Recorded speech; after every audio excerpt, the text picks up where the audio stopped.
Mungkin di kesempatan BUMN Performance Reports 2023 ini merupakan kesempatan juga buat masyarakat dan juga terutama penonton CNBC Indonesia sebenarnya untuk mengenal lebih dalam begitu sebenarnya BUMN kita tuh memiliki produk-produk apa aja sih Bu? Mungkin boleh dijelaskan dari Bu Anda, kalau dari Pelni sendiri tupoksinya atau produknya itu apa sih Bu?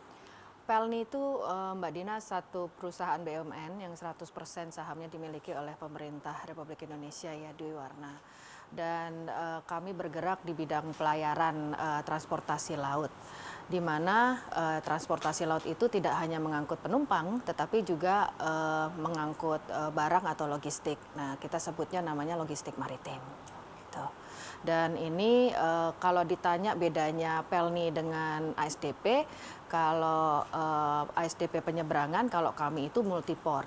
Artinya pelabuhan-pelabuhan yang kami singgahi itu lebih dari 2 pelabuhan, bisa 3 bahkan 4 Mbak Dina.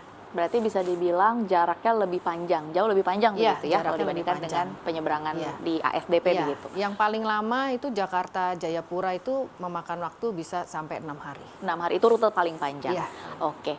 Lalu kalau Bu Anda melihat bagaimana sih sebenarnya kondisi di transportasi kemaritiman ini saat ini tahun 2023 itu seperti apa sih Bu?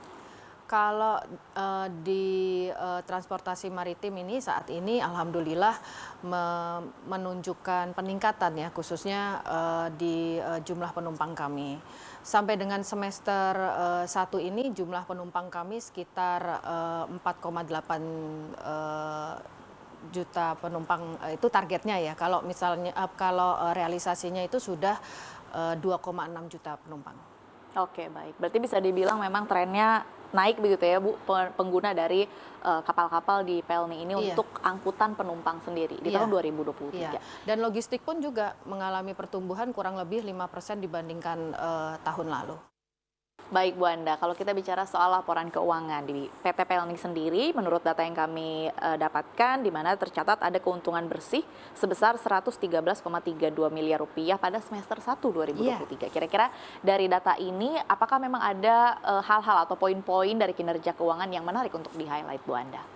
Nah, kalau kita melihat tercapai di semester 1 ini alhamdulillah di angka 113 miliar itu Mbak Dina, ini sebenarnya sudah mencapai 60% dari target laba konsolidasi yang kita tetapkan untuk di tahun 2023 ini. Dan saya prediksikan di akhir tahun nanti bisa mencapai 220 sampai dengan 230 miliar. Nah, ini target kita sendiri untuk laba konsolidasi di tahun ini sebesar 190 miliar. Dan faktor utama yang mendukung kinerja positif ini adalah salah satunya kebijakan pemerintah terkait protokol kesehatan. Tentu ya di tahun 2022 itu juga sudah lebih leluasa memberikan izin mobilisasi masyarakat dalam skala yang besar. Kemudian faktor lainnya yang juga tidak kalah penting adalah transformasi bisnis dan digital, kemudian transformasi SDM juga di internal kami. Salah satu proses perbaikan bisnis yang kami lakukan adalah kami melakukan optimalisasi dari trayek-trayek kapal penumpang pada beberapa kapal kami. Kemudian yang kedua adalah penambahan channel pemesanan tiket. Ini penting untuk menangkap peluang pasar yang lebih besar lagi, lebih luas. Kemudian yang ketiga adalah perluasan jangkauan penjualan tiket melalui e-commerce. Nah, transformasi bisnis lainnya yang kita lakukan untuk mendukung transformasi bisnis itu adalah perubahan struktur organisasi di internal kami. Kami sekarang memiliki divisi khusus komersial, yaitu divisi sales dan marketing yang sebelumnya belum ada. Oke, baik. Ini sangat banyak begitu poin-poin menarik begitu ya Bu Anda kalau kita lihat dari kinerja keuangan. Tapi yang menarik tadi saya highlight yang pertama, kita akan bicara soal transformasi digital, nanti selanjutnya akan kita elaborasikan. Tapi yang menarik adalah di mana di tahun 2023, tahun berjalan yang baru 1 semester begitu, masih sisa beberapa bulan, jumlah penumpang itu sudah melewati jumlah di tahun 2022. Berarti bisa dibilang tren kenaikannya luar biasa. Apakah memang ada sentimen-sentimen, kalau yang tadi Bu Anda sebutkan kan memang apa yang dilakukan oleh internal. Kalau dari eksternal misalnya seperti kita ketahui banyak rute perjalanan pesawat yang tentunya untuk mengcover kebutuhan masyarakat untuk berpindah ke satu tempat ke tempat lain dengan jarak jauh ini kan berkurang jauh semenjak pandemi terutama begitu. Banyak sekali rute yang dikurangi, kemudian jumlah penerbangannya pun masih tersedia tapi jumlahnya juga dikurangi. Apakah ini juga menjadi faktor dari tren kenaikan orang menggunakan kapal pelni di tahun 2023 sehingga sudah melewati sepanjang tahun 2022 begitu okupansinya? Nah, itu benar Mbak Dina ya. Jadi realitasnya di lapangan itu fluktuasi daripada tren penumpang dalam sepanjang tahun itu fluktuasinya tuh kurang lebih sama. Artinya peningkatan itu terjadi sebelum Lebaran, kemudian nanti setelah masa Lebaran, mudiknya selesai, kemudian itu menunjukkan penurunan. Begitu juga Nataru, Natal dan Tahun Baru sebelumnya akan menunjukkan peningkatan di bulan November, kemudian Desember juga masih peak, Januari masih peak, nanti di Februari decline atau menurun jumlahnya. Nah ini untuk di tahun 2023 hal itu tidak terjadi. Jadi mulai dari awal tahun Januari, kan kita Lebaran di April ya, April Mei ya Mbak Dina. Sampai dengan sekarang itu penumpang terus penuh dan meningkat. Gitu. Nah, kami melihat juga dari perspektif yang sama seperti Mbak Dina sampaikan ini karena ada frekuensi pesawat yang berkurang, ada tapi frekuensinya berkurang. Kemudian juga malah mungkin ada yang rute yang hilang yang ya. ditutup. Nah, ini ada satu sisi, ini merupakan satu peluang yang baik ya buat kami memberikan pelayanan lebih luas lagi kepada masyarakat.